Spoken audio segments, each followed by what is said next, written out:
everybody, Becky here, and welcome back to my channel. If you're new, welcome. I'm so glad that you're here.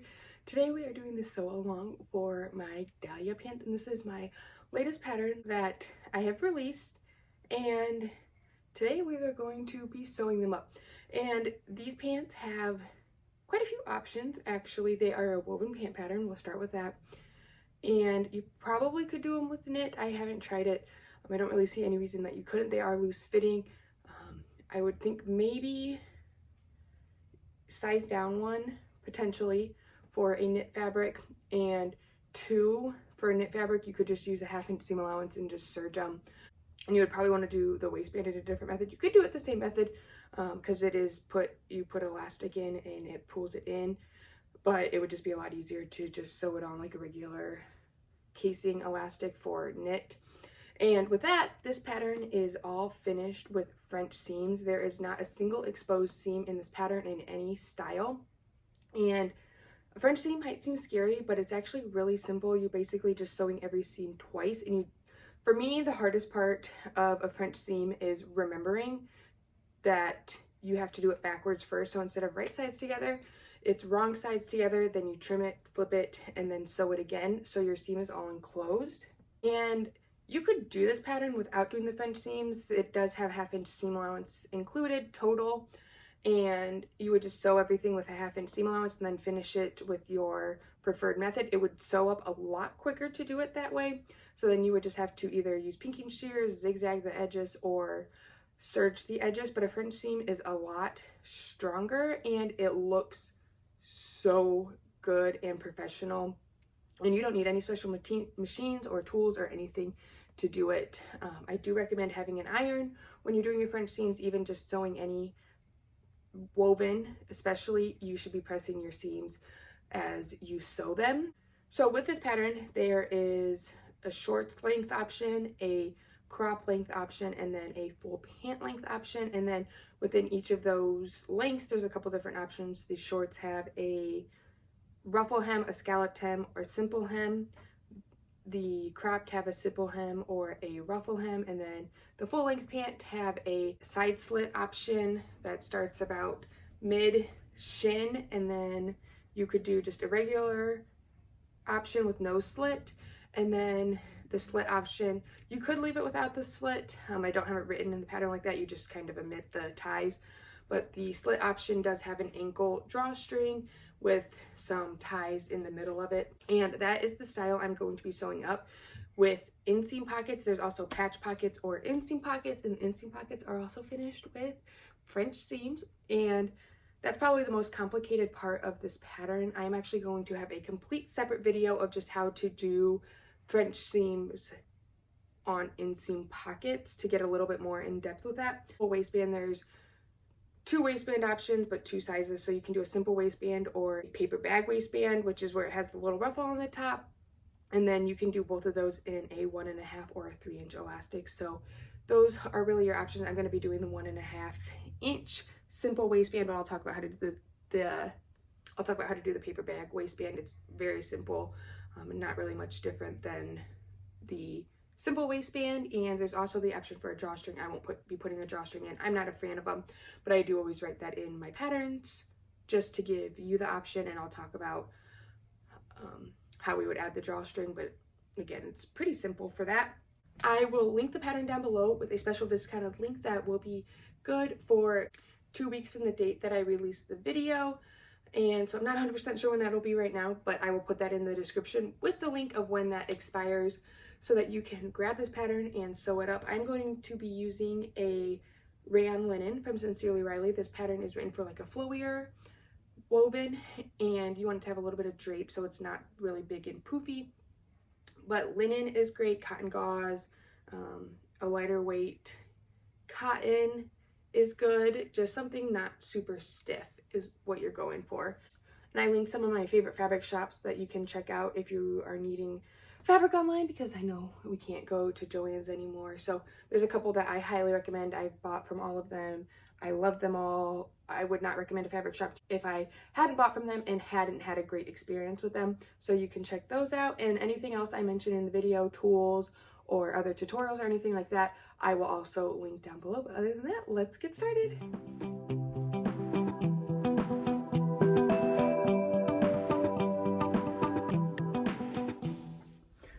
started, I always like to just go over the pattern pieces we're going to be using. And the first thing I want to mention, as you can see, these pieces have this white on them, and what that is that is just a label that I ripped up and stuck it on there, because if you look, you cannot tell the right side from the wrong side on this pattern. And this is very, very important when doing French seams, that you know which side is your right and wrong side, and that you don't mix it up, because it can cause a lot of issues if you get too far in and realize you mixed up your right and wrong side and you've trimmed your seams and all that. Most solid color wovens, a lot of striped ones, they're what's called yarn dyed. And you find it sometimes with knits, but knits are more commonly printed, and wovens sometimes are printed as well.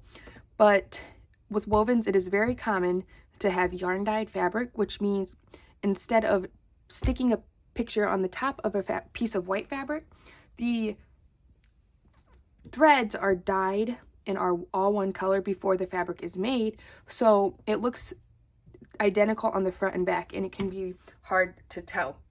Like this fabric, it probably does technically have a right side and a wrong side, but at the end of the day, this right side is whatever side you want to use. So with this fabric, I basically just say there's really no right side or a wrong side, it's just whatever you pick. So what I do to keep everything straight is when I cut out my fabric, I take this label, and these are like shipping labels, so they're pretty big, but you could use whatever you wanted. But I wouldn't recommend using a pin, because that could come out, or like even a clip. You can't really clip the wrong side. So I recommend something that sticks to it, or something that you can like write on it with and wash out if it's just a marker. Chalk might rub out. I wouldn't do that unless you're really confident that it's going to stay. But find a way to clearly know your right side from your wrong side, and maybe your fabric is printed and you can tell easily, and that's how you do it. But if not, find something that works for you. So what I did is, your pockets and your pant pieces are cut out as opposites. So when I cut them out, I folded my fabric with right sides together, cut it out, and then as soon as I cut it out, I left my pieces. So like, here's my 2 pocket pieces. I cut out my pockets, left them like this, stuck a sticker on the top, flipped it over, and stuck a sticker on the back. So I put a sticker on the wrong sides of all of my pieces, and as I'm going through, the sticker is going to be the wrong side. The waistband, it doesn't really matter, and the ties don't really matter either, your right side or wrong side for this. But for our pieces, you're going to have 2 back pieces cut as opposites, and again, there's my sticker. 2 front pieces cut as opposites. For the inseam pockets, you're going to have 2 sets of opposites, so you're going to have 4 total pocket bags. For the patch pockets, you're just going to have 1 set of opposites, so you're only going to have 2 pockets. You're going to have 2 pieces of your waistband. You're going to cut 2, and for the waistband piece, I know it can be a little bit confusing because all of the options are on one waistband, but we're just going to say, so this is, we're going to say here, this is my waistband piece, and all of the writing and stuff is down here, and then it says cut here for the paper bag waist, cut here for the 3-inch basic. You cut from the bottom, so everybody starts at the bottom, and then your piece grows upwards to get the right height. So that's just how you read that pattern piece. If you were a little bit confused there, I know it can be confusing. And then for the ties, what I like to do is I just cut a bunch of strips that are 1.5 inch wide, because that's what you need. And I'm going to just attach them all together. These are actually just scraps from when I cut out my fabric. So those pieces in between the legs and all of those kind of random pieces, I just cut out long strips, and I just make it long enough for all of my pieces. So I add up the lengths of all of them. So for the option with the slits, with the ties and the ankle drawstring, you need 2 ankle drawstrings and then 4 of the ties. So I add up all of those lengths and then make sure I have like 10 inches of extra, and then I'm just going to sew all these together like you would a binding. I'll show you when I get there, but you just sew them together, and then I will just cut my pieces. It's not going to have a clean finished edge on it, but I don't really care. It's not going to cause any issues, but I'll show you how to do that. That's just a simpler way, and it kind of saves fabric, so you're not trying to cut these big long pieces, not trying to keep them straight and fit them into your pieces and things like that.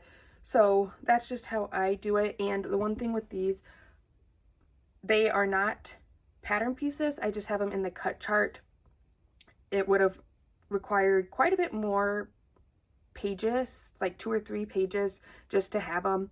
And so their sizing is in the cut chart in the tutorial, and you just have to make your own. You could make your own pattern piece very easily if that is something you wanted, but typically when I have either really little pieces or like really big rectangles or squares, I don't put the pattern piece in. I just put it in the cut chart so that you're not wasting all this paper. So that's just one thing with most of my patterns, to look through that before you put your fabric away and finish cutting.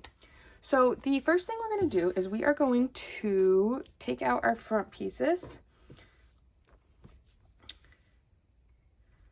And I'm just going to take out one leg piece, and I'm going to set everything else aside. And I'm also going to take out one set of my pockets. So as I said, I am doing the inseam pockets. If you were doing the patch pockets, they are pretty standard if you've ever done a patch pocket before. I just grabbed a scrap real quick to show you. So for your patch pocket, your pattern piece, it's folded, so sorry about that, but your pattern piece is going to look somewhat like this, and these are going to all be raw edges along the side. And the first thing you're going to do is fold the slanted edge down 1/4 of an inch, press it, fold it down again, fold it towards the wrong side of the fabric, sorry, I forgot to mention that, press it again, then you're going to top stitch this piece down here, and then you're going to flip it over to the wrong side, and on the bottom edge and the long straight edge, you're going to fold your seam over 1/4 of an inch and press it, and then same thing on the bottom, fold it over 1/4 of an inch and press it. I like to use wash away hem tape, especially if you're using like a gauze or something that might have a little bit of stretch, like linen has a little bit of give to it. So I'll just tape those pieces down and fold them over. But however you do it, once you do that, your pocket again is going to look like this. Then you'll just put it on here, and you'll line up your top edge with your waistline. It should fit, and your side seam of your pocket, which these are both going to be raw edges, with the raw edge of your side of your pants. And then you're just going to top stitch on those 2 folded edges, your bottom and the side, those straight edges there. You're going to top stitch all the way around there, and then you'll baste that pocket on at the top and bottom, and that's how you do that pocket. Your pocket is done, and then you would just repeat those same steps on the other leg. But we are doing the inseam pockets. The first thing I'm going to do is, you can see I need to press this because it was folded. So as I mentioned, you're going to want to get out your iron. And even if you don't have an iron, I would find something, most likely you have either a hair straightener, even a curling iron would work very carefully, or a steamer would also work. An iron is obviously the best option, but if you don't press your seams and then you try to sew these French seams, they're going to be really uneven and wonky, and you're not going to like how it turned out. So as my iron heats up here, I'm going to pull on my ironing board real quick and just give these all a nice press. So we are starting cleanly. You also should make sure that before you cut your fabric, one, you want to pre-wash it. Your woven fabric is usually a natural fiber, meaning like cotton or linen, and those do shrink. So you're going to want to pre-wash and dry your fabric to pre-shrink it so that it cuts the right size, because the last thing you want is to go through all of that work and find that you wash it one time and it doesn't fit. So that's just a note there. And you should also press it then after it's washed, because it's most likely going to be really wrinkly. So again, if you want nice straight clean lines, give your fabric a press. All right, so the first thing we're going to do is we are going to take out our pocket pieces and a marking tool. You want to make sure when your pants are wrong side up and you take the wrong side of your pocket and lay it on your pants, that the waistline lines up. So you can see this piece here, when I put it to wrong sides together, this is facing the wrong way. And this one, here's my wrong side when I put it wrong side together. This straight edge here is what's going to be attached to your side seam. So that lines up there, and this slant of my pocket at the top lines up with my waistline. And one thing with my pockets, you probably do notice that these do look a little strange. You probably don't see these style of pockets very often. But the reason I have this piece here is it is called a pocket stay, and it's just a way of making the pocket so it's going to get sewn into the waistband, so your pocket doesn't just droop down when you put things in it, and it's going to hang much nicer. And it's really just a simple feature that I love to add to my patterns that just make wearing them so much nicer. So that's all that is, but I will show you how to sew it. And yeah, so we are going to take, I don't even remember now. So we're going to take our pattern piece that fits with our pants, as I just showed you. We're going to flip it over to the wrong side, and we have those notches on the pattern piece. You want to transfer those over, just little lines, and along the side seam there, just little dots. And what you're going to do is at each of those marks, you're going to draw a line 1/2 inch long from the edge of your fabric. I'm going to do that there, and then I'm going to do that down here at the bottom. Measure 1/2 inch.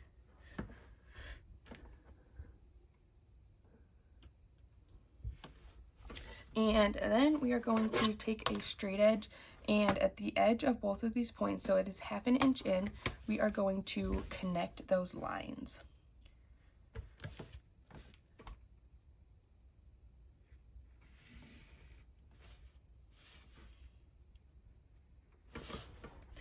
All right, so let's see, I don't know if you can.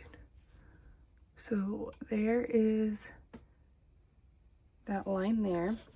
And now what we're going to do is we're going to take back out our pant front and flip it to the right side. And now we're going to take our pocket piece, and with this one is right sides together. Okay, so we're going to go right sides together. There was also a notch on the edge of your pants, which shows you where to line up the top of your pocket side, but you really don't need that notch, because if you line up the top of your pant, or the top of your pocket and the side of your pocket, it should line up with your pants and fit in there just right, so that they're both lined up on the raw edges. And now we are going to pin. I'm going to pin on the top and bottom of those lines we just made, so outside of it. And then I'm also going to take a pin and just pin my pocket to the pants over here, just for some extra security. And we are now going to come over to the seam and stitch right along that line we made, pivoting at those corners. So you're going to just literally stitch on top of the line, go all the way up and around. So I'm going to do that real quick and be right back. All right, so I have that sewn, and now we are going to trim that seam allowance down. And before you trim your seam allowance, you're going to be doing a lot of trimming with a French seam. Double check that you have your pieces sewn on the correct way. Look at the tutorial and make sure this one, for instance, is right sides together, because once you trim it down, it's really hard to rip that out. You can do it, but it does kind of throw your seam allowances off a little bit, because you do have to move it over a tad, because you're going to have a raggedy edge. So just be careful. So I'm going to trim this seam allowance. Careful not to cut into your stitches, down to about 1/8 of an inch. And so I'm going to start by cutting in that way and go up. It doesn't have to be exact. There's no, any fancy way. And then at the corner, we're going to take your scissors with the tip of your scissors. You're going to line your tip up with the corner of your stitching and just cut right there into that corner as close as you can without cutting your stitches. You do not want to go in like this and hope that you can just kind of munch it this way. That is a recipe for disaster. Do not do that. Use the tip, line that tip up so that when you close your scissors, it finishes right there. And we have those snips in that corner. So now what we are going to do is we are going to flip our pocket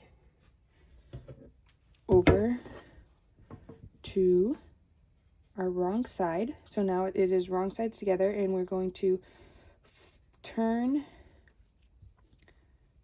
this seam out, and now this is where we're going to get out our ironing board again.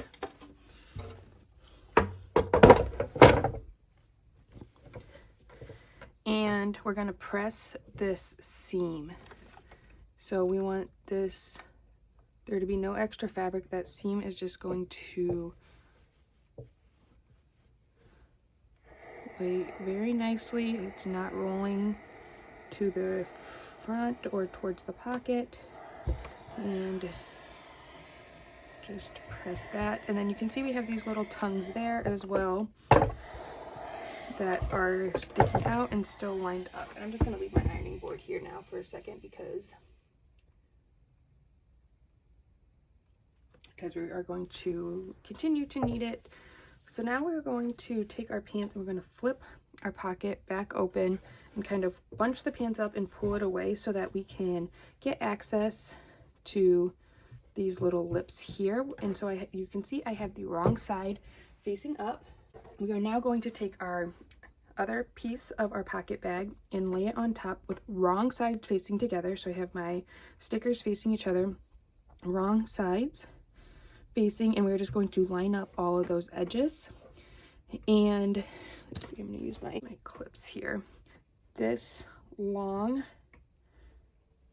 rounded edge, we're going to line this up, and we're also going to line up this little lip here.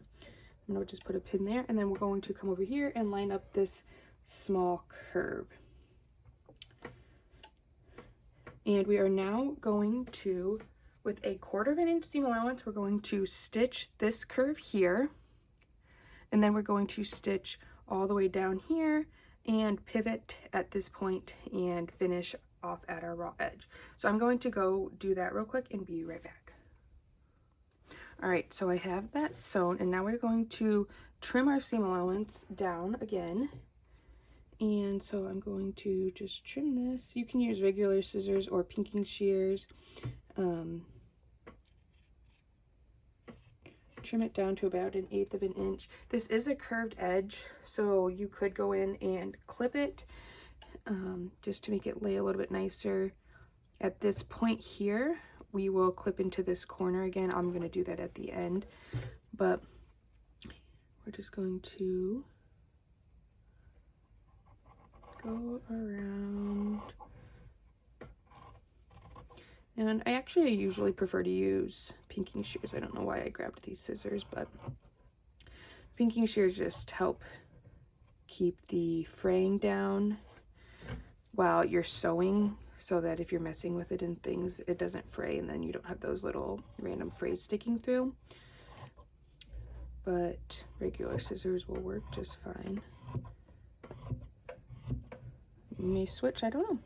But we're going to trim here, and then at this corner, just like we did on those, that when we attached that front piece of the pocket, clip into this corner just to help it lay nicely. And now what we're going to do is we're going to reach into our pocket and pull it out.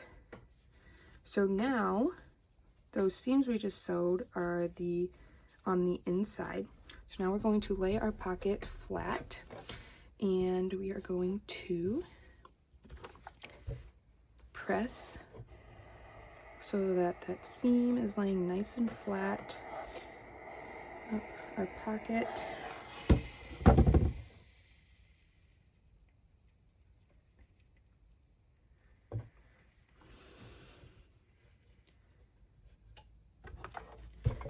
And then continue around the bottom. And then here at this point, you want to make sure, again, that it's nice and straight. It has a tendency to kind of try to sneak up in there and tuck itself in. I'll press it. And then we'll come over to the top and press this curve.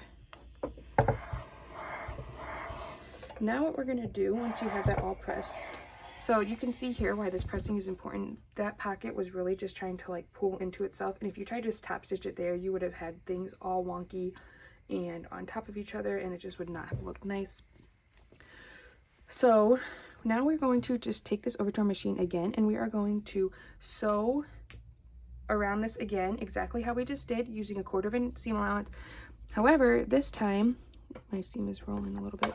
I usually recommend pressing it and then flipping it over to the other side and then checking it, because sometimes you can't tell that the seam rolled. But we are going to basically be top stitching this seam down. So now when we sew this, so that's why we needed to trim the seam allowance. When we sew this, this is our seam allowance here, and that raw edge that we just trimmed is going to be enclosed on the inside of the pocket, or on that raw edge is going to be enclosed in this seam that we're about to sew, so there are no raw edges showing, and then these raw edges are going to be sewn into the pocket later, or into the pants later. So I'm going to go ahead and stitch all of this and be right back.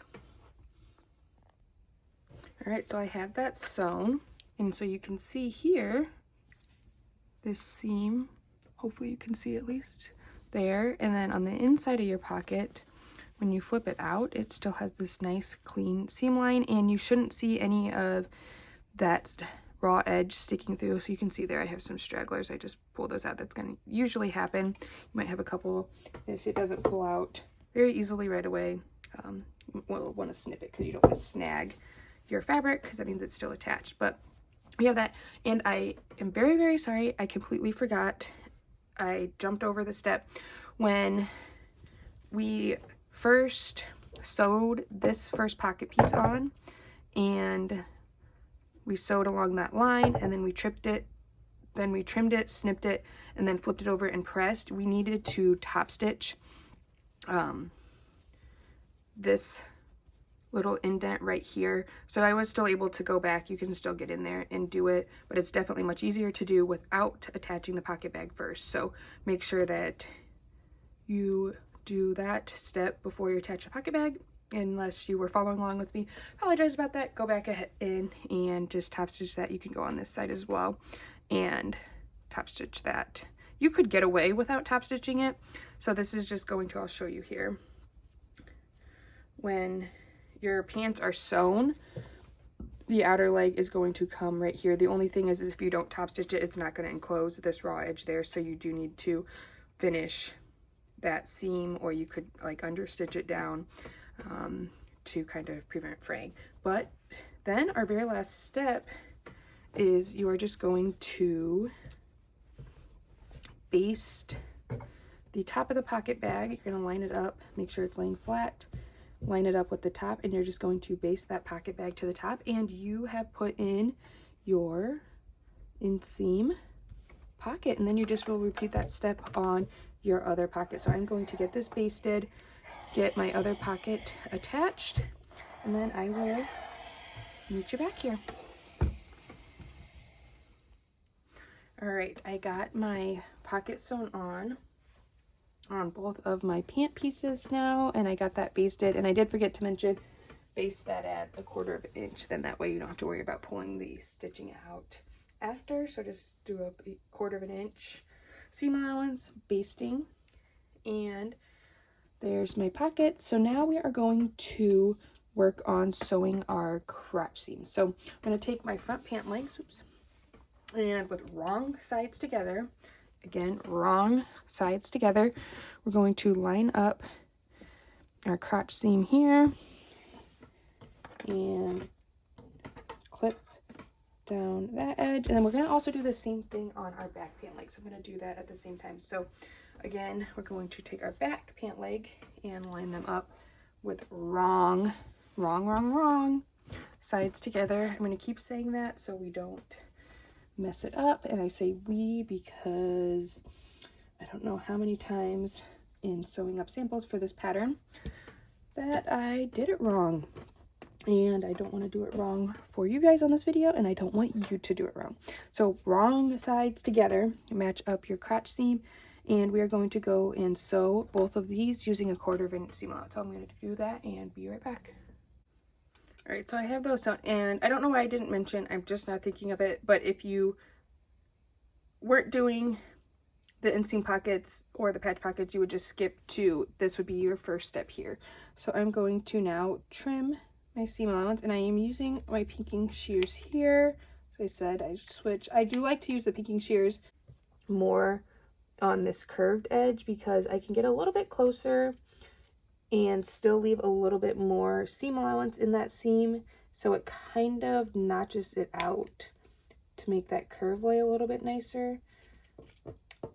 But if you had regular scissors, you could either just notch out the curve a little bit or just cut that seam allowance. And you do want to be careful if you're using like a fabric that's really shifty. You don't want to trim down too much, like a chiffon, which you shouldn't be using that for these. I mean, you could if you're doing something cool, but that's not what this is intended for. Just as a pants, that's a much looser weave, and so the looser weave you have, the more seam allowance you want to leave. And that's why also these French seams are great for like a cotton gauze, because that's a fabric that is a pretty loose weave and has a tendency to pull and rip. And with a French seam, you're sewing 2 seams, so it does make that seam stronger and kind of reinforce that seam. So let me just finish this, and then just like we did with the pockets, but if you didn't watch the pockets, I will show you what we're going to do here. We are just going to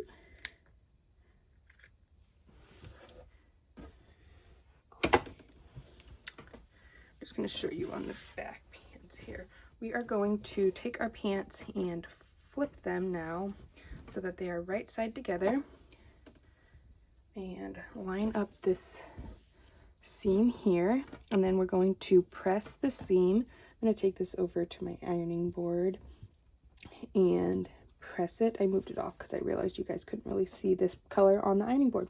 So I'm going to just press this seam down, and then I'm going to do the same thing on my front, and I'll be right back. All right, so I have both of these seams pressed, and our raw edges from that last seam is now on the inside of our fabric. So what we're going to do is we're going to start up here and sew down using another 1/4 inch seam allowance and sew down this edge here. And what that's going to do is it's going to enclose that raw edge and finish off this seam. So we're going to do that on both our front and back crotch seams. All right, once you get that inseam or the crotch seam sewn, look like this on the outside, and really from the outside you won't be able to tell which method you used, and that's what we're going for that look. And then on the inside, there you go. So what we're going to do now is we're going to work on our slit. So you need to take out either your fronts or your backs, it doesn't matter which one. If you are not doing the slit, you can just skip this, but the side seam is still the same. So just basically this marking, if you're doing the side seam, you would still pin wrong sides together, line up your seams, sew it with a 1/4 inch, trim it, flip it, sew it again, and then your seam would be done. And then just up here at the pocket, I'll talk about that when I do the side seam here, but you just want to make sure you sew very close to that edge without sewing over it. But on your pattern piece, there was a slit marking, and where that marking was, you're going to take a seam gauge, measuring tool of some sort, and you're going to measure 1/2 inch from the raw edge and make a dot. You don't need to draw a line, I just do a dot. And then once you've made that dot, you're going to measure up, so towards your waist, and we're doing this on the right side of the fabric. Sorry, I forgot to mention that, but you want to do this on your right side. You can do it on your wrong side too, but we're going to be sewing wrong sides together, so we'll sew down this right side so you want to be able to see it. but about a 1/2 inch or so above that dot, you're going to, doesn't really matter the height as long as it's within close to 1/2 inch. We're going to measure in 1/4 inch and make a dot. And now we are going to connect those two dots. So we're going to draw a diagonal line just from each one dot to the other. So here, just as a little bit of a closer look, you can see that line there. This was my marking for my pattern piece of where it was, and then my first dot, and then my second dot up there. My waist pocket is up here. So now what we're going to do is we're going to just flip this over. So we have the wrong side facing up. You want to smooth your pocket out, and we're going to take out our back pant leg now and put it wrong sides together. Again, wrong sides together, lining up the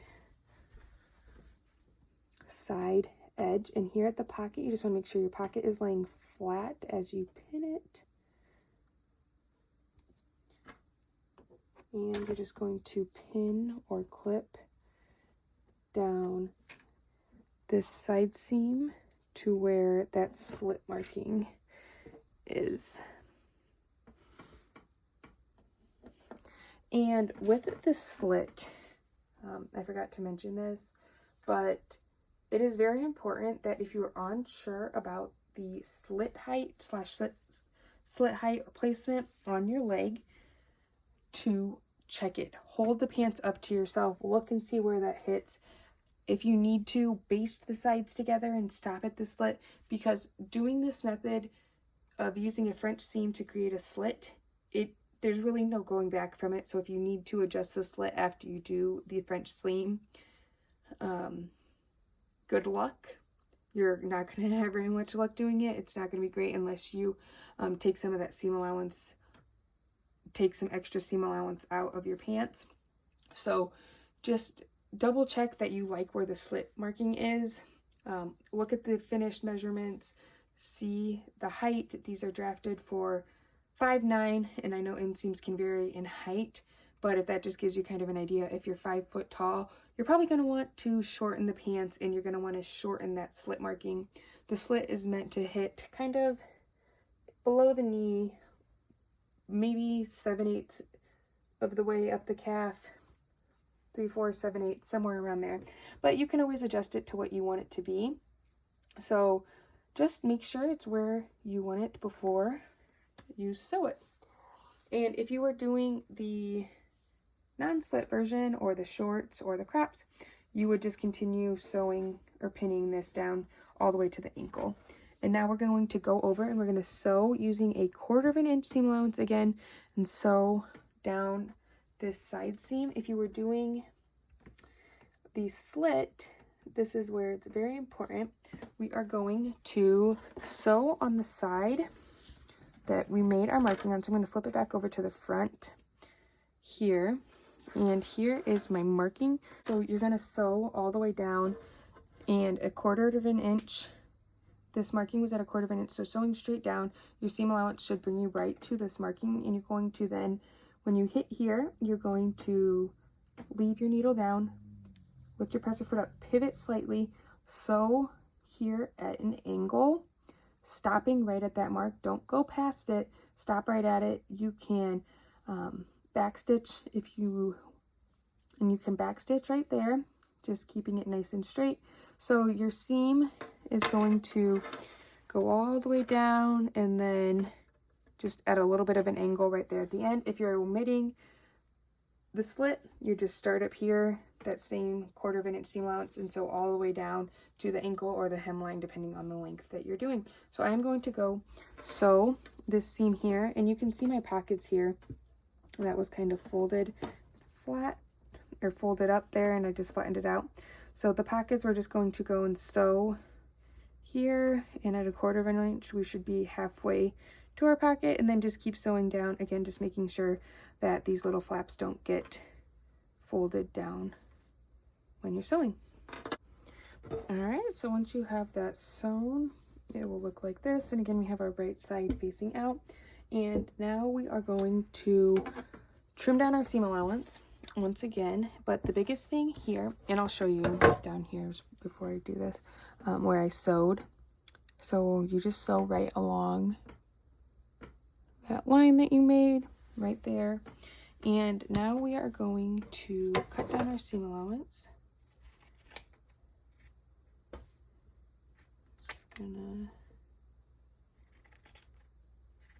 trim this down.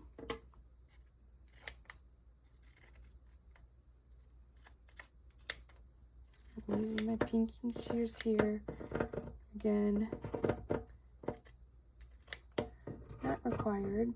The biggest thing is here, when we are trimming this down, we are only trimming to our top marking. So that one we made at 1/4 of an inch there, that top marking, which should be about 1/2 inch from that initial slit marking of your pattern. We're going to stop right at that marking. So here I stopped my clipping, and we are now going to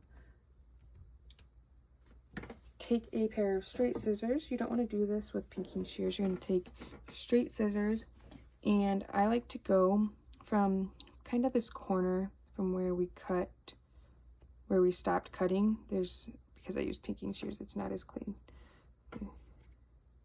So we have kind of this corner right here that doesn't quite go to our stitching. So from this outside corner, so this should be about 1/4 of an inch in, I'm going to just cut straight to this bottom marking. And we're going in at an angle and cutting as close to that mark as you can without passing it or clipping your stitches. So I now have this slit right here at the bottom that we just cut in for our pants. So now we are going to take our pants and flip them right side together. Press the seam that we just stitched. We're going to press this nice and flat all the way down here. And at our slit marking, we are going to leave that notch, that bottom notch. We're going to fold that out and leave that out right there.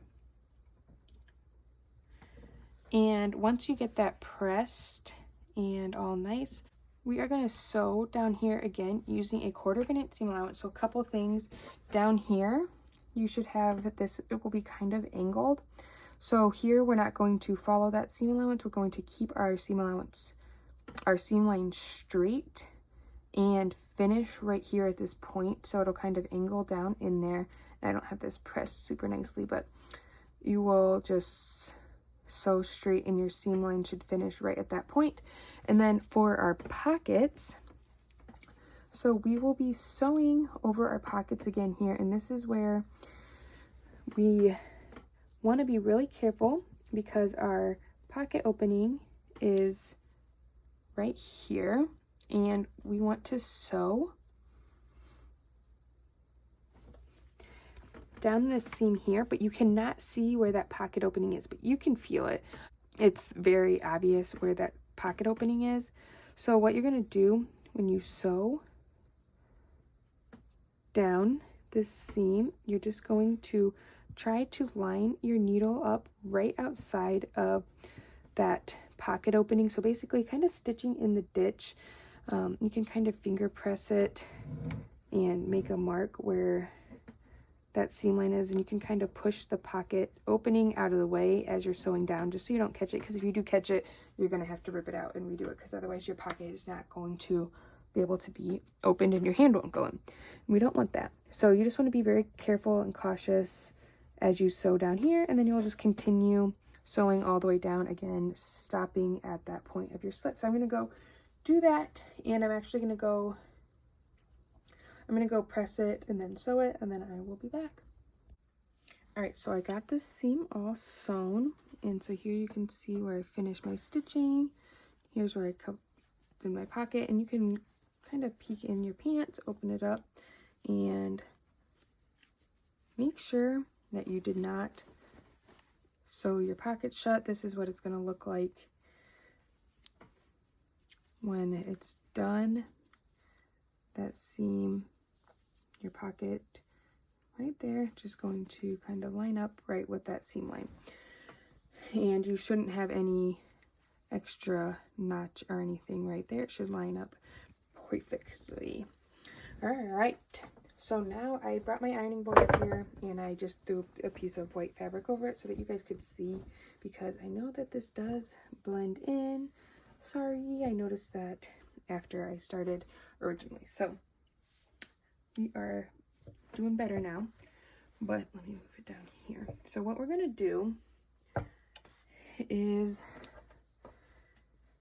up here at the top, these little notches that we had cut, where we cut that slit, we are going to fold them over, and we're gonna just really do one leg at a time.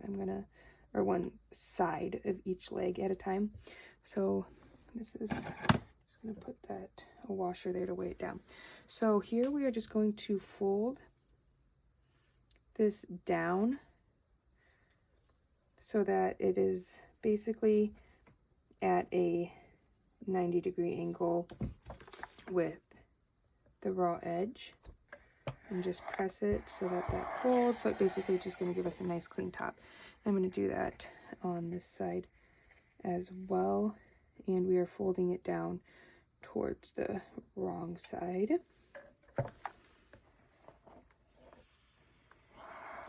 There. And now what we are going to do is, starting at the hemline, you're going to fold to the wrong side your slit over 1/4 of an inch and press it. I like to use, I have these, it's called a hot hem roller. These can be ironed. They have all of these measurements on it. I just lay it down, fold my hem over, and press it, and it's so easy. You can press and measure all at the same time. I'll put a link to them down below, but definitely measure, or definitely love them. They are still hot to touch, so you do need to be careful. But you're just gonna press this down 1/4 of an inch, and you can use steam on them, that's why it's sizzling a little bit. And we're just gonna press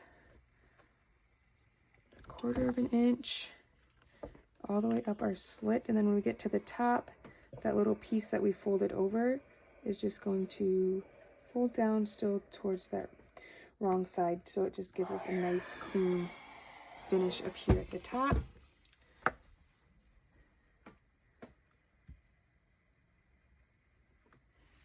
And then we are just going to do that again. So we are just going to fold it over, and here, since it's just another 1/4 of an inch, I don't need my rule, I'm just going to use the raw edge and press this down. And then once we do this side of our slit, we're going to do it on the other side of our slit as well. And now we're going to just come over here and do this side. There. And now what we're going to do is you're just going to take this over to your machine, and we are going to top stitch. And you're going to go start down here, so along this inside folded edge, all the way up, and then up here at this point, you want to make sure that those are laying flat. When you lay it out like this, it wears a little bit nicer.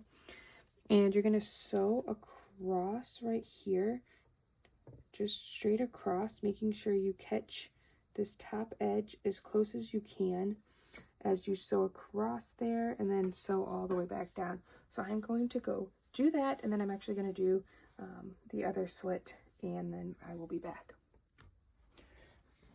Alright, so once you get your slits sewn, and I will say, I think I'm going to actually edit my tutorial just slightly, just add in a little note that if you have a fabric that kind of pulls a little bit, I would probably put like a piece of interfacing right in here, like a 1-inch square right at where the top of the slit is. on my other pairs, I used different materials, and I didn't have this issue, but this is like a linen, and you can see how it's really kind of a pretty loose weave. And that slit where I cut it, it was kind of starting to pull apart, and that's just because of the loose weave of the fabric. So if I had put interfacing on it, that wouldn't have happened, and it would have finished much cleaner. It didn't come out terribly. And from the front, oops, I can't even find it right now. From the front, you can't even tell. It still looks really nice there, but on the inside, it's just kind of a little bit frayed, and you had to kind of push them together. So I did just go ahead and I put, that's what that mark is, I put a little bit of fray stop on it, or fray check, just to keep that in place. I think it'll be fine since I did top stitch and everything, but I put a little bit on there just to be on the safe side. But now what we're going to do is we are going to sew our inseam. So we're going to flip our pants back to being wrong side. Again, wrong side together. My kids listen to the Spider-Man song, and it's, if it's wrong, make it right. That should be like the French theme song. If it's wrong, you make it right, because if it's wrong, then you sew it, and then you make it right, and it's right side together. Yeah, I'm not funny, I know. Okay, so wrong sides together, and we're going to start at our crotch seams. And I like to nest my seams, so that means I take one and I fold it pointing this way, and then the other one's pointing that way. It doesn't really matter which one, it just kind of reduces bulk and kind of helps them catch. So I'm going to line those up and clip, and then I'm just going to work down my inseam here. And again, this is the same no matter the style or length you're doing. It's just longer. Well, it's not going to be longer than this, but it may be shorter than this. And then here we're just going to go back up and again work our way down the other side. And just like we have been doing, probably getting pretty good at it now, but we are going to sew our last French seam. That's for this style. If you're doing the ruffles, you would have to do a ruffle French seamed, but these are our last French seams for this one. So we're going to go 1/4 of an inch, sew all the way around, and I will do that and be back, and let's see if you can guess what the next 2 steps are after we sew this seam. So go sew that seam and then come back here and I will tell you what the next 2 steps are, and we'll see if you're right. All right, I have that sewn up, and let's see if you said we are going to trim it, flip it, press it, stitch it. Your winner, chicken dinner. And if not, that's okay. Then it's why we practice and we double check what we're doing. So we're just going to, again, I'm going to trim this real quick, and this is a pretty long seam on the pants, so I'm going to trim it, and then I'm going to flip it out and press it, and then I will be back. Right, we are now going to hem if you're doing the scallop shorts or the ruffle shorts or crop, then you would hem your ruffle and not your pants, but it's going to just be the same steps. So mine is a little uneven down there, so I will even it out. This one's better. I just must have cut that one a little bit off. But what we're going to do is you're going to, if you did the slit, you can open it up. Otherwise, it's going to be round. But I'm just going to fold towards the wrong side 1/4 of an inch. Fold this hem up and press that down. And then after we do that, we're going to fold it a 1/2 of an inch. So there's 3/4 of an inch total being taken in this hemline. and press that. And then once you press it, you're going to top stitch along this top fold down your side. For the slit, it's very important that you leave this hole. You're not sewing up and over. You're just going to sew straight across, because this is where we will be putting our drawstring. If you weren't doing the slit, then this would just be in the round and you would just sew all the way around instead of flat. So I'm going to get these hemmed up and be right back.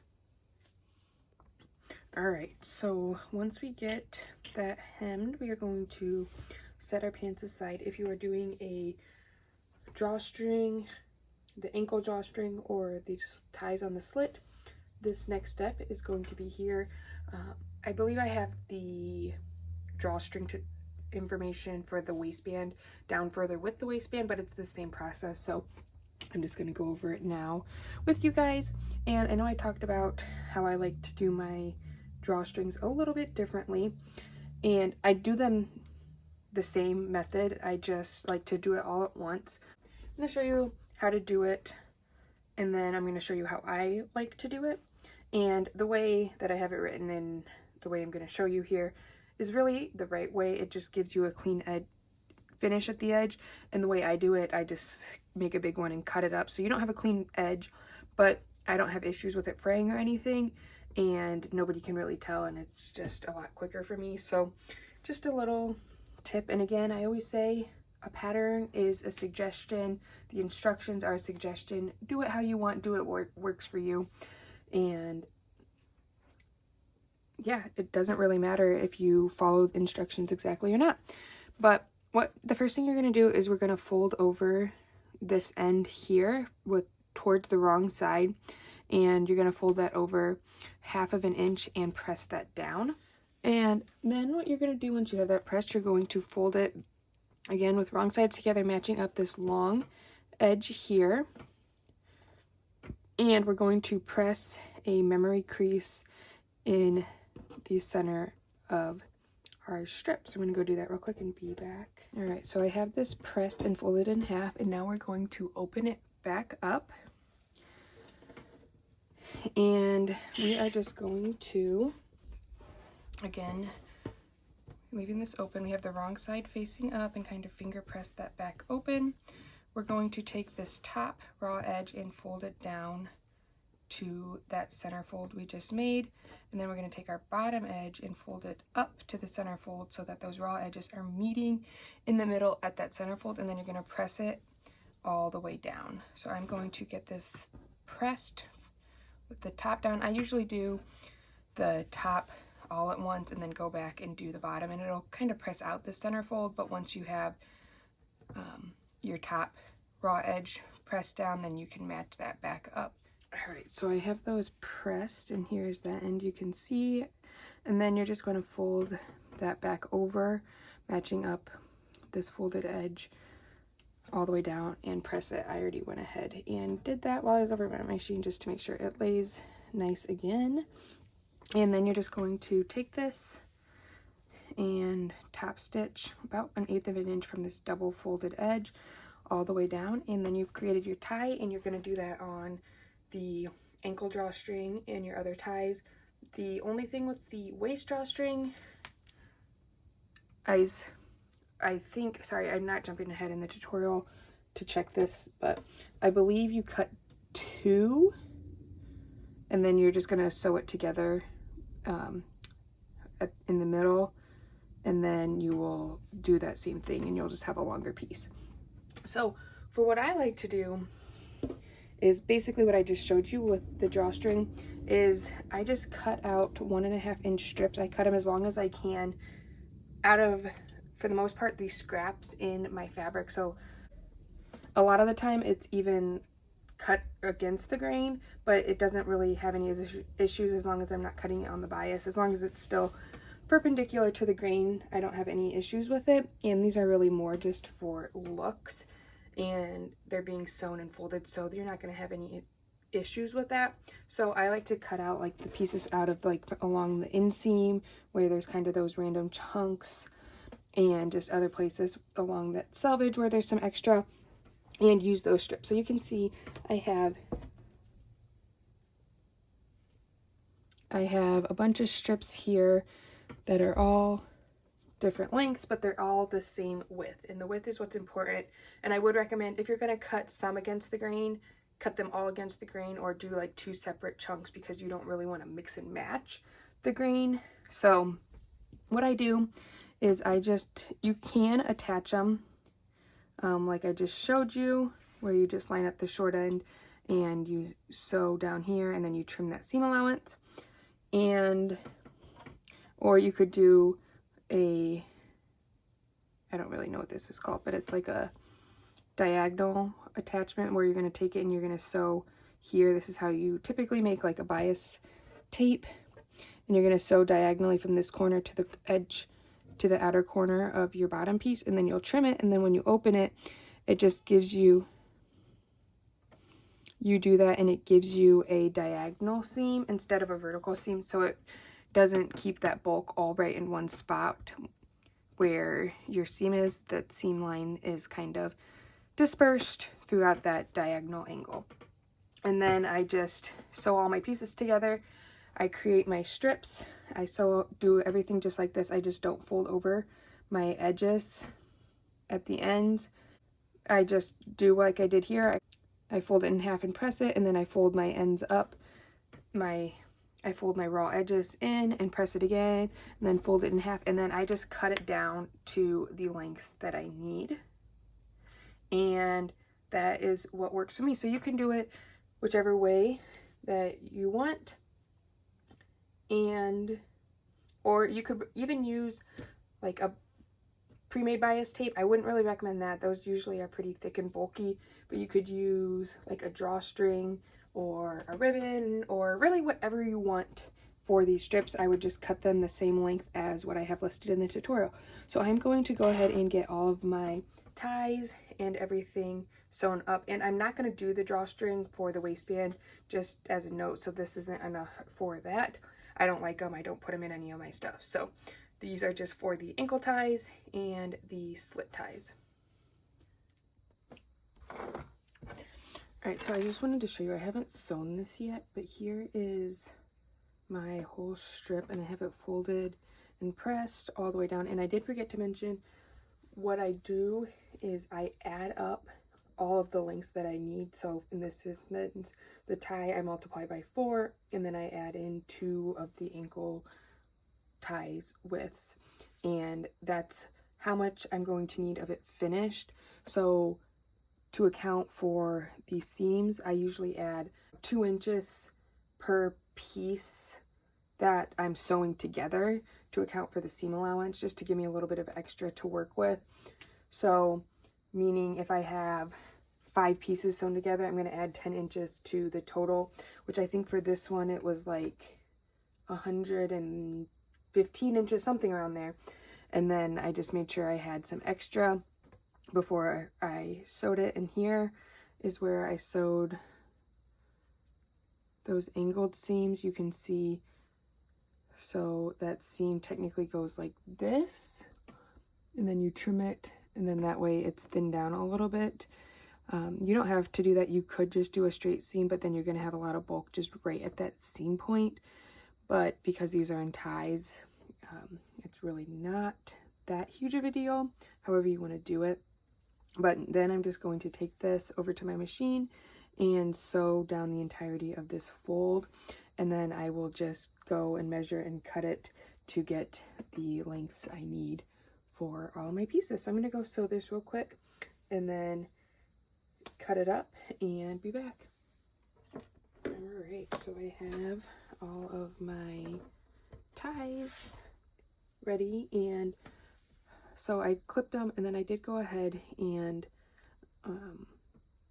like on my ankle ties, I don't know about these if I'll do it or not, but a lot of times I usually just tie the ends anyways so that they don't come untied. But I just went ahead, especially this fabric because it frays pretty easily, I did go ahead and I just sewed across the bottom just to lock in those stitches and those ties. And I might actually, I probably should have done this to begin with. I'll go through with my pinking shears and trim them, and it's going to give that little jagged edge, but nobody will notice that, but it'll just help with the fraying. Or you can do that and tie it and fray it and give it a little bit of fray. But if you're going to do that, you definitely want to make sure that you sew a little stitch there to stop your fraying from continuing. And if you had any straggling little frays popping out the side, I had quite a bit. I still have some actually. I went through and tried to cut them all off. Some of them are just sticking back on, and clean them up before I attached them. But now what we're going to do is for your ankle ties, which are my longer ones, and you can always adjust the lengths of these. I don't really recommend doing them longer, especially the ankle tie, because you don't want it to be too long, otherwise you're going to be stepping on it. So I tried to get it at like that sweet spot of where you can tie it in a bow and still have a little bit of tail, but it's not like flopping under your foot. But if it's too long for you, then go ahead and you can just trim it down. Same thing with the ties. If you finished the ends with the fold over method, I would recommend pinning them on and kind of trying them on and tying them and see how you like that first. Part of it's going to also depend on the material and like how floppy it is. If your material is a little more stiff, your bow is going to stick out and it's not going to flop so much. But if it's really lightweight and floppy, you might have more issues, especially with the ankle tie, that it's like extra floppy and falling over. So just, you can kind of play with that if you want. Again, make it yours, make it how you want, what works for you. But what we're going to do is we're just going to take our tie for our ankle. I like to use a bodkin, which is just this little tool. Sorry, I put it on without showing you. This is like my favorite sewing tool that I discovered. It's basically tweezers, but it's got little teeth on it and a washer to hold it in place. So you take it and you just pinch your fabric end, and then you slide the washer down, and now it's nice and secure. And this is really easy to pull through your fabric. The only issue is if it's something really narrow, sometimes that washer can get stuck. They do have some that are a little bit skinnier, but for pretty much most things, elastic, anything, this works just great for it. But you just stick it in, and so that washer gets stuck like on the seams a little bit, but it's still a lot easier than a safety pin or anything like that. And that curved end makes it really easy to push it through and just feed that through. But then once you pull that through, just pull it, and then you just slide your washer off, and then you're done. So then you're not going to have a ton left when it's straight, because you are going to pull these in, and I'll just show you for now. You tie it.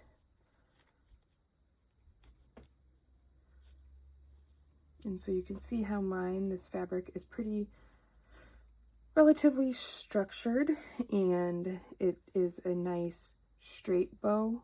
Oops, let's see, here's my ankle.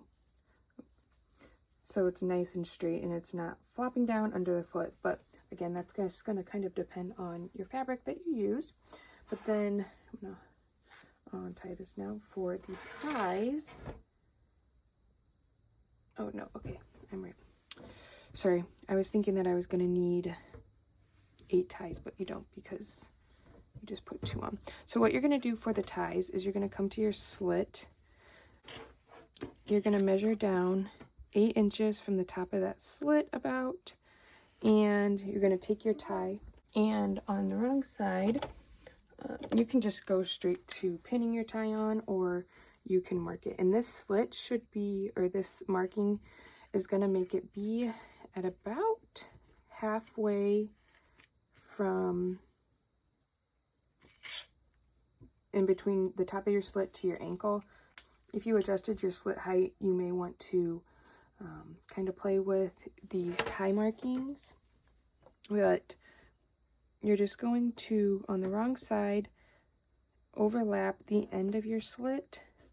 Should go a half an inch from the folded edge of your slit, and then which would make it a quarter of an inch overlapping. We're going to pin this in place, and I prefer pin because it's easier. And you're just going to take this over to your machine, and you're going to sew right here. You're going to sew 2 seams. I like to sew one down on top of my stitching line from previously, and then you're going to sew one, sewing your tie down right along this folded edge here. And you could sew it in like a box to just reinforce it a little bit more around that tie, and then if you wanted to, you could trim that extra, and then you'll just repeat adding in your ankle tie and then sewing on your ties to the other leg.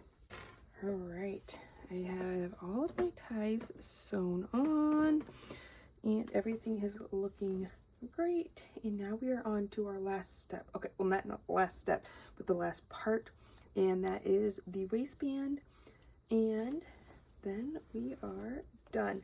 So you should have your pants completely constructed. Everything should be finished now except the top waist. So we're going to set our pants aside and we're going to start on our waistband. Now these steps are going to be the exact same for your waistband, whether you're doing the 1.5 or 3 inch wide waistband, and also the same if you're doing the basic waistband or the paper bag waistband. It's just there's one extra step to the paper bag waistband, but for all of the waistbands, this is the basic 1.5 inch waistband. So this is the skinniest, and then they're just going to get a little bit wider for the different pieces. So your pieces will be a rectangle, and it may be a little bit taller depending on what style you're doing. But the first thing we're going to do is, with right sides together, we are going to line up our pieces, and we're going to line up these short ends here and pin those. And then we're just going to sew down both of these seams to form a circle. All right, so I went ahead and did that, and that is using a 1/2 inch seam allowance, I forgot to mention. But then once you do that, you're going to press your seams open like so. And now, if you are doing the drawstring, which I'm not, but I'm just going to walk you through how to do it. Very simple. You are going to take out your pattern piece again, and there's markings on the pattern piece. There is a different marking for the 1.5 and the 3 inch waistband because it needs to move up and down. So make sure you use the right marking. The marking is the same for the 1.5 inch waistband, whether you're doing the paper bag or basic. And then the same for the 3 inch. The drawstring stays the same no matter what waistband option you're doing for that size. So you're going to transfer, we're just going to pretend, your markings over. And when you do that, you want to make sure that, so say I'm going to put my drawstring markings down here, that when I fold this over, and if you're using a solid, it doesn't matter, or a non-directional print, again, it doesn't matter. But when you take your markings, so you would have your pants here and your drawstring here. So you want to just make sure that your print lines up the proper way before you move on to this next step with where you're placing your drawstrings. But you would just mark your drawstrings, markings, draw dots on it, whatever, and then put a piece of interfacing over it. You could do one over each section or just one, I say big piece, but you know, it's only going to be like 2 inches. And then put that interfacing on, and then you can either add grommets or do buttonholes at those points, and then you would create your drawstring just like you did your ties. And then after your waistband is completed, you would thread that through. But I am not going to do the drawstring. It's just personal preference. I don't put drawstrings on any of my stuff. I usually take them out of my store-bought clothing as well. I just don't like them. But what we're going to do now is we're going to just take our waistband and fold it in half, matching the raw edges all the way around. And then we are just going to press this. So as I go and press it, I'll kind of perfect that raw edge and press a crease into our waistband. So I'm going to go do that real quick and be right back. All right, so I have that pressed. So if you open it up, you can see there's that seam there. Again, my seam allowances are hidden on the inside. If you are doing the paper bag waistband, you're just going to take this over to your machine, and using this folded edge as your guide, you're going to go over 1 inch and top stitch all the way around your waistband. And that 1 inch is the same no matter if you're doing the 1.5 or 3 inch wide waistband. And you're just going to sew all the way around using a straight stitch along there. But again, not doing that, so I won't be doing that. But once you have that sewn, you're just going to continue on with all of the other steps as I would here. And really that's the only difference of the paper bag waistband of what you need to do. So now what we're going to do is we are going to open our waistband back up, and on the top edge, so the side where you put your drawstring is the bottom, and so on the top edge we are going to fold it down 3/8 of an inch towards the wrong side and press it all the way around. So I'm going to go do that real quick and get that all pressed and be right back. All right, so once you have that pressed, what I usually like to do is a lot of times when you're pressing that, your iron will get the center seam again. So I'll just press this edge down, and then after that I'll fold it back up and then repress that center seam so that it's laying nice and it's not crooked or anything anywhere, because a lot of times it'll get pressed like kind of cockeyed on accident when you're focused on pressing somewhere else. But you get that laying nice and flat. And now what we're going to do is, if you don't have a drawstring, then you're going to have to mark your center front, and to do that you're just going to match up your side seams of your waistband.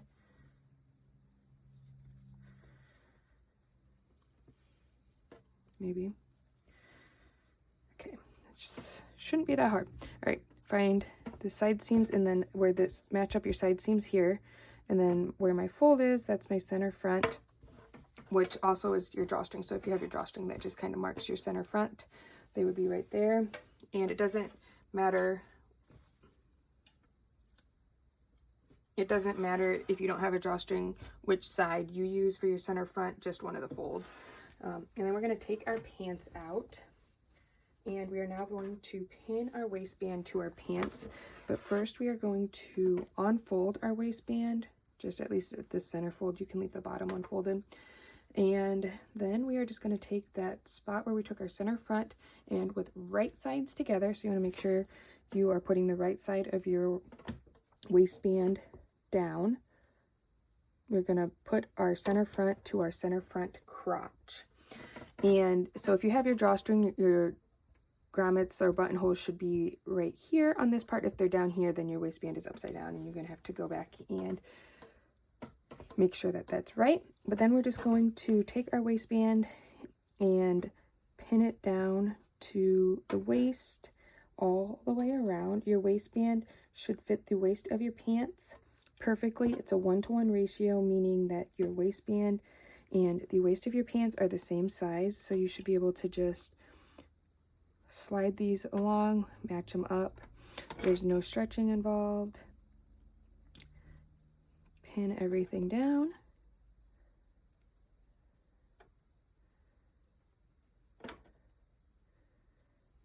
Work your way around.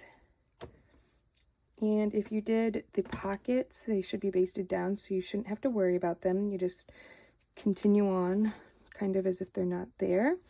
And once you have that all pinned, you're going to take this over to your machine, and using a 1/2 inch seam allowance, you're going to sew all the way around. So starting and stopping at the same point. I usually like to just do it in one of my side seams so that it's easy and can kind of be hidden. So I'm going to go get this sewn on and be right back. All right, so I have that waistband sewn on, and now what we're going to do is we are going to trim our seam allowance. And I like to, you can just go and cut this down at least in half. What I like to do is I like to grade my seam allowance, meaning I cut each seam allowance different. So I love, these are great for it. They're called duckbill scissors. They're for appliques. I'm just getting close to your edge. So what I do is I go my first lap around, I use my duckbill scissors and get close to that seam allowance.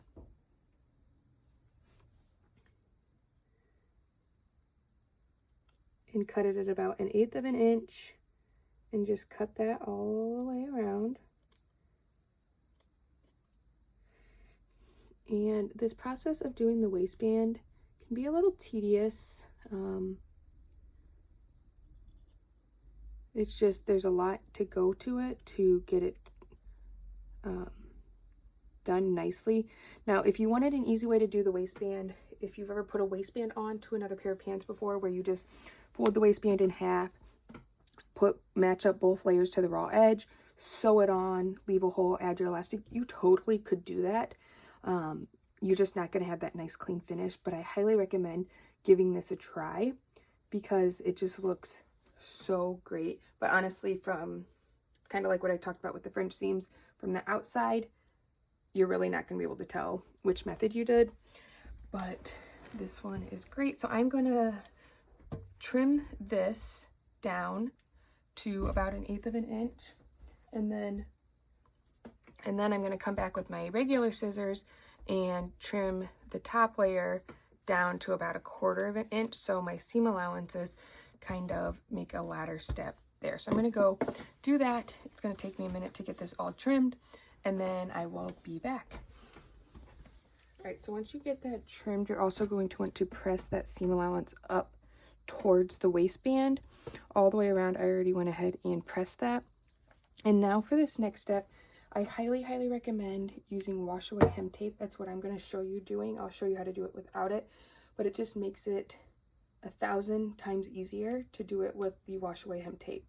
So what we're going to do is we're going to take our waistband, and on this fold we made here in the middle, we're going to fold our waistband down in the middle, and then the fold down here is going to overlap our seam line by 1/8 of an inch. And we're going to do that all the way around. So if you are using pins, what you're going to have to do, because what we're going to do is the way we're going to stitch this down is we're actually going to go over to the front here, and we're going to stitch in the ditch, meaning we're going to stitch in this seam line here so that you can't see it, and catch this lip as we sew. So in order to make sure we're catching this, it can be kind of challenging because you can't see it as you're stitching it. So what you're going to do with your pins is you want to line it up, and then I usually just kind of grab it like this, and then I take a pin, and in my seam line I just go and I put a pin in it, make sure it comes through there, and then when I put my pin back up, I stick it right through my seam line again, and then check on here. So you can see there, right where my pin is where my stitching is gonna go. And you're gonna want to do that about the distance of every single pin, every couple of inches, to make sure that this stays in place, because if you pin like even 5 inches away, it's really easy for this to shift, and your waistband is going to end up uneven and then not stitched down in certain sections. Now, with the wash away hem tape, it's like a magic worker. What you're going to do is, I like to start over just a little bit past my side waist on my back, because we are going to have to leave a hole for our elastic, and I like to leave my hole kind of along the side but towards the back. So what you're going to do is, if you have never used washed away hem tape before, this washes away, it dissolves in water, and it's a double-sided tape, so it is great to use as a basting tool. It's also great if you're using a knit, which I know this is woven, so, but just kind of an extra bonus is that you put it on where you're going to sew and it won't stretch. It holds the shape so it doesn't stretch your fabric out as you sew, which is great. And I get this stuff on Amazon. I'll put a link to it in the description, but it's just amazing. So what you do is, I'm going to start about, I don't know, what is that, 4 inches maybe from my side waist, and I'm going to put this down on top of my seam line from that waistband. And I do this in sections, so I'll just kind of do it here and clip it. And now you want to press it on and make sure it's pressed on nice and good. And you're going to pull off the top layer. And now when we fold this down, sure your seam is nice and flat. Fold that over. We're going to just press this down right where it needs to be, and it's going to stay. It is going to be in place all the way around. You don't have any gaps where there was pins or anything. And now you don't need any pins. You don't have to worry about it as you're sewing. It's just so much quicker and so much easier. So then I'm just going to make sure it's pressing it down. Sometimes you have to really press on it. It's not really, it's more tacky. There's different tapes, but if your tape is too sticky, it's going to gum up your needle. And so sometimes you just have to give it a little bit of an extra push to get it to lay down nicely. Then I'm just going to continue on from where I left off. And there, my tape stuck to the back of it. Okay, there we go. All right.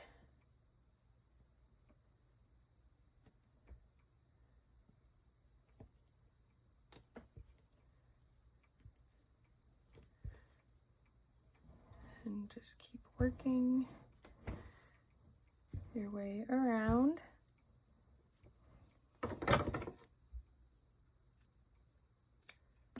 And you would work your way around like this as well if you were doing the pins. Again, that's just a little bit more complicated.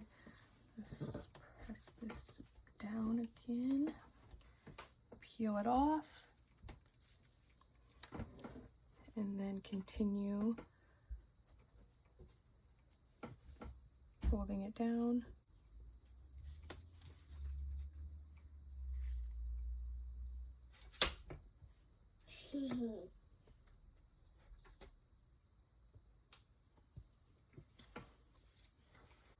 And then as we come to our end, so here's where I started. When you're doing this, you want to make sure you don't go all the way across, even if that's not where you're going to sew, because you need to leave a gap open for your elastic. So I just go to my seam line and just press it down and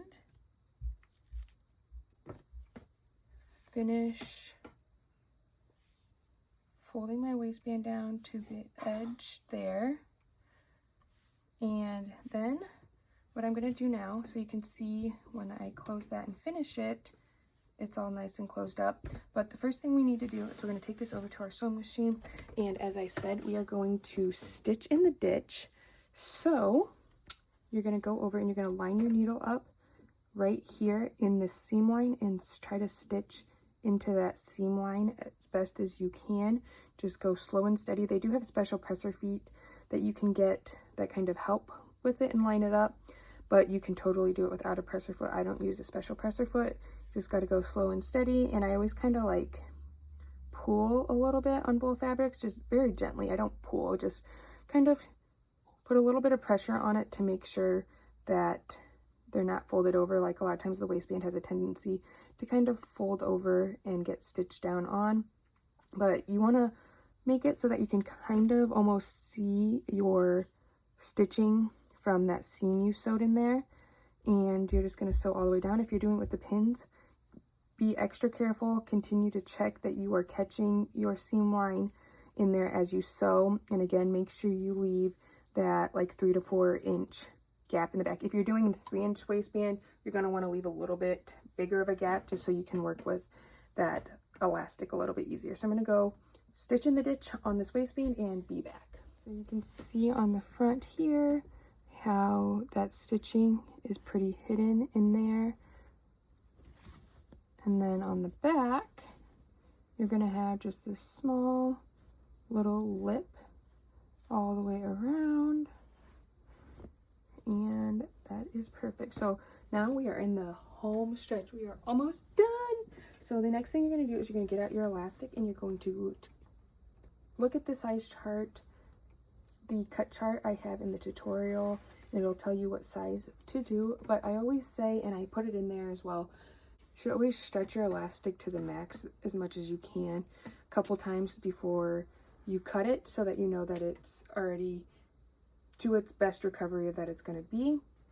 And it stretches a little bit when you do that. So if you don't do that and then after you wear it, it's going to stretch a little bit. And then I always recommend to take the elastic and try it. Elastic varies greatly in stretch, recovery, your preference on how tight you want it. So take your elastic, wrap it around your waist,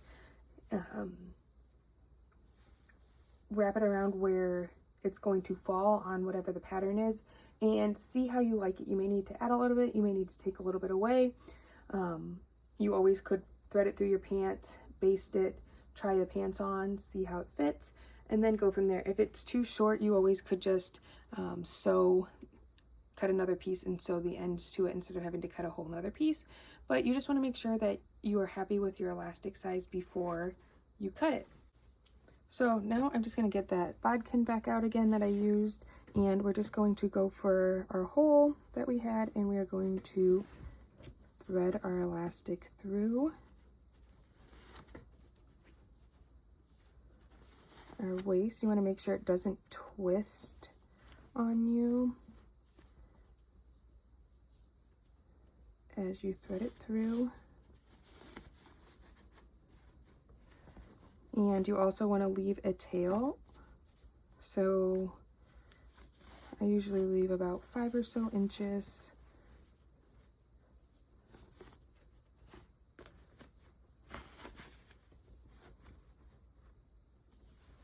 As I'm threading it through so that we can sew the ends.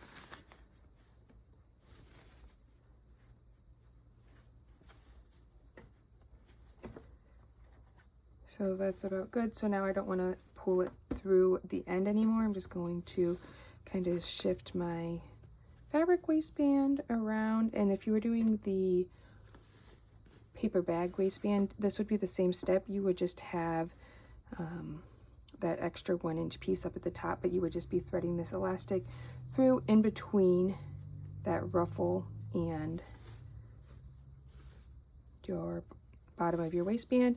Now I got my waistband or my elastic all the way pulled out, and I pull this one out extra as well. And then again, making sure it's not twisted before you do this, you're going to overlap your pieces about 1/2 inch with a long wide zigzag stitch. You're going to go up and down here. I go up and down about 3 or 4 times to just really secure that together. So I'm going to go do that real quick and be right back. All right, have that done. You can see that right there.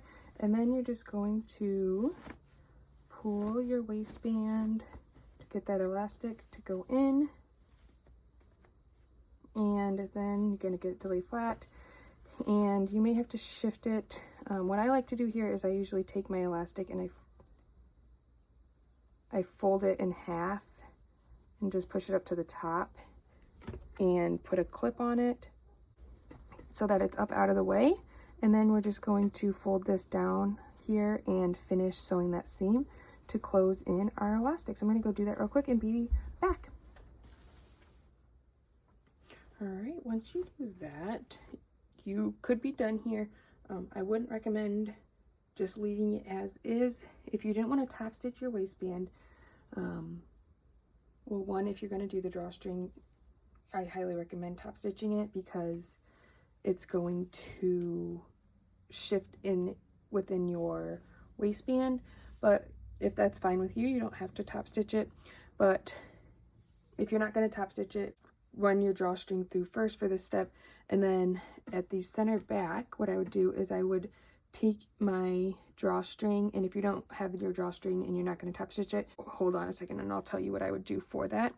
But I would stitch your waistband down in the center back here, and what that's going to do is it's going to, 1, anchor your drawstring in there, and 2, it's going to kind of anchor your elastic so that it's not going to flip and twist or anything like that.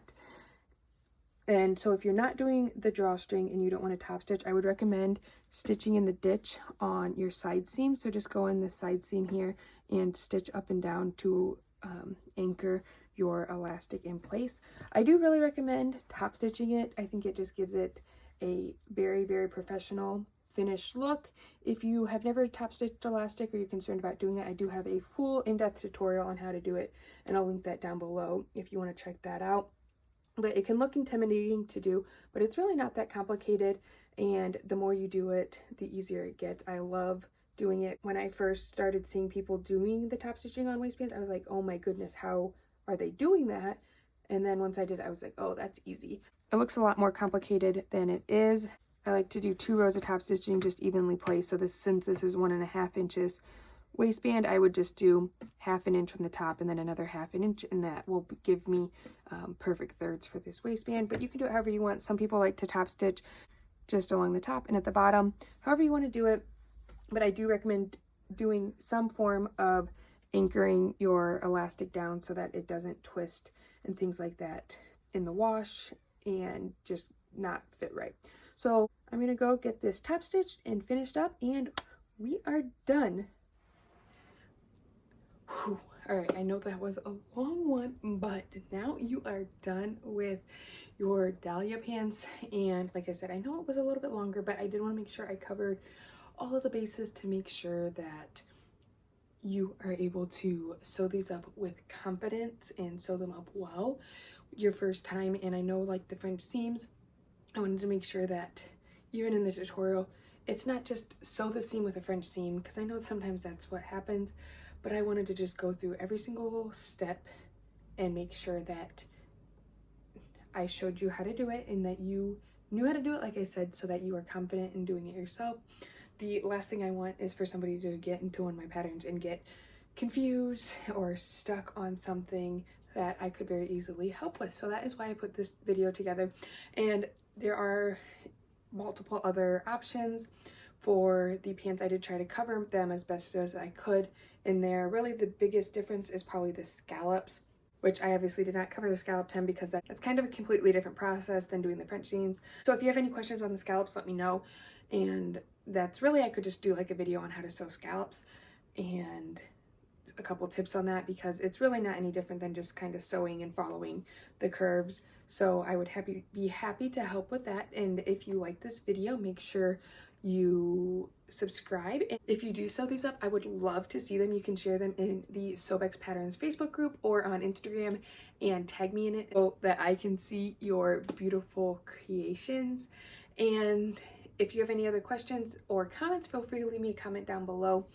And as I mentioned at the beginning of this video, there is a discount code down in the description that will be good 2 weeks from the release of this video, which I will put the end date in the description as well, just so that all of that is clear for you.